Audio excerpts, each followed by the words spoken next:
السلام عليكم أصحابتي وإذن سلامي مالin wanaagsan waa walaalkiin abshir muuqaalkan waxaan rabaa inaan uga hadlo qofka doonaya fat loss inuu sameeyo isagoo at the same time muruq dhisaya ama haddii uu muruq hore u lahaa uusan ka baaba'aynin muuqaalka mid ka horeeya waxaan ka hadlay qofka caatada ah oo miisaan inuu isku daro doonayo sida nadiifka uu iskugu dari karo waxaan rabaa marka diet modelka waaye waxaan ka hadlayo marka diet modelka intaan gelin waxaan rabaa inaan ka hadlo horta mistakeska ugu badan ee dadka sameeyaan mistake number one dadka sameeya waxaa kamid ah too much the same time inuu qofku sameeyo too much maxaan ka wadaa waxaa waaye qofkii wuxuu sameynayaa cuntadii aad u yareynayaa cardio tiro badan uu sameynayaa fat burner iyo wuxuu isticmaalayaa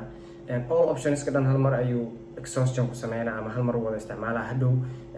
weeks kadib markii fat loss ku istaago wax sii bushgareeya ma lahan yani strategy oo habboon ma ahayn waxa loo baahan yahay waxaa waa qofka inuu one step at a time uu sameeyo waxaa rabaa jirka faatka inaad ka sirsirtid inaad ka qasabtid lama rabo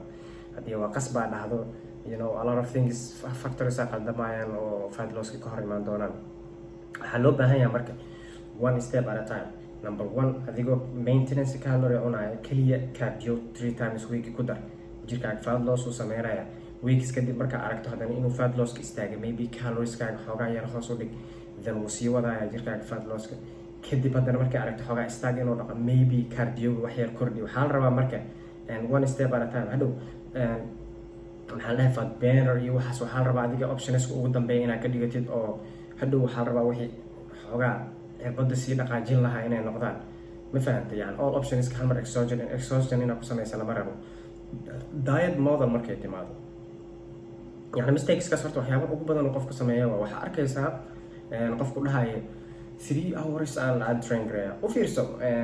dadka oo hourska un mashiinka ku caraga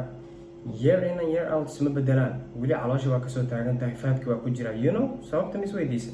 because mistakes aada u badan ay sameynayaan mistakeskaas looma baahno waxaa loo baahan yahay waxaan inay step by step noqdaan jirka faadka inaad ka khasabtid maa inaad ka sirsirtid aa loo baahan yahay taas oo hadhow noqon doonto jirkaaga forever fat losska mar hadduu bixiyo inuu soo celin because si nadiifa uga dejisa miisaankaas laakiin even hadday dhacdo xataa oo jirka aad ka khasabtid too much cardio sameysay cuntadii aada u yareyso hadhow jirkaaga xataa balaq uu noqonaya waa aragtay yani dadka oo aadka isku dhiba yani hadhow maqaarkooda balaq noqda marka one step at a time aa loo baahan yahay diet model markay timaado waxaa la rabaa dietkaaga nutrient inuusan ka maqnaan keto iyo waxyaabahaas yani oo nutrientska qaar laga tagayo ma fiicno waa inuu all iskugu jiraa protein carbs and healthy fats waa inuu iskugu jiraa waxaa la rabaa sidii qofka caatada ahaa camal adiga carbskaaga 50% ma noqonayaan waxaa la rabaa inay noqdaan 35% maximum 40% inta kalena healthy fatski iyo proteinkaaga waxaa la rabaa moderate inuu noqdo aada kusoo buuxisid marka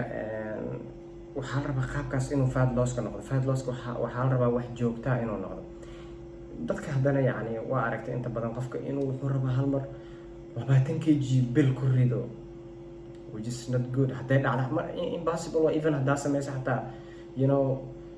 maqaarkaaga wuu jircaya metabolismkaaga eber waayo at the end of the day healthy ma tihid yani waxaa la rabaa waxaan inaad tartiib u ridid slow equals fast the more I slow weight si tartiib aad u ridid the more I health iskaga ridid uusan kugu soo laaban the more a mar walba jirkaaga faadka ka qasabtidna waa the more hadhow rebound uu sameeyo oo dib usoo celiyo fahmaysa anaa umaleynaya marka waxaa la rabaa tactics inaad leedahay one strategy at a time inaad isticmaalay sidaa loo baahan yahay yani aniga qaladaadkaas kor waa sameeyey mar aan yani a little bit fat yar oo igu jira aan rabay yani abiskayga inaan soo saaro too much at the same time sameeyey taasoo keentay calorigayga inay aada u yaraadaan taasoo igu keentay muscle loss inuu ugu dhaco ama murqahaygii ay yaryaraadaan marka ma raba guys the same mistake inaad sameysaan from experience idin kala hadlaya yani ani qaladaadkaa sameeyo kale inaad sameysaan ma raba inaad ka faa'iidaysataan experiencegayga raba marka haddii aad jeclaan lahayd diet model and training model ama guide ku hago oo one step at a time ah oo fat losskaagi sidii nadiif ah hadhow jir qurux badan oo yani kuusoo bixi doono way la soo xiriiri kartaa DM ii soo dir ama WhatsApp-kayga igala soo xiriir anytime ayaa ila soo xiriirtaa guys marka diet modelkaasaa raaci doontaa not too much carbs not too little 30% or 35% maximum 40% inta kalena healthy fats fiican iyo moderate protein kusoo buuxi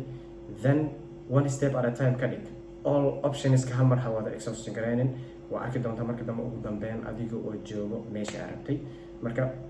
waxaan rajeynaya asxaabi muuqaalkan inaad wax badan ka faa'iideen.